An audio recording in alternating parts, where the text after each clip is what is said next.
দাদা এই বিস্কুট কত করে? এইটা 5 টাকা। ও তাহলে আর একটা নিলাম, দুটো কত হলো? দাঁড়াও হিসাব করে করছি।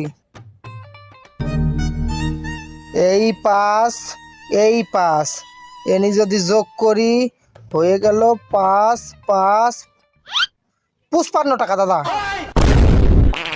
না তাই আমি একটাই নেবো, একটা থাক। কত হলো? ও আচ্ছা দাঁড়াও হিসাব করে নি। -5 তাইলে হয়ে গেল 5 এ 0 50।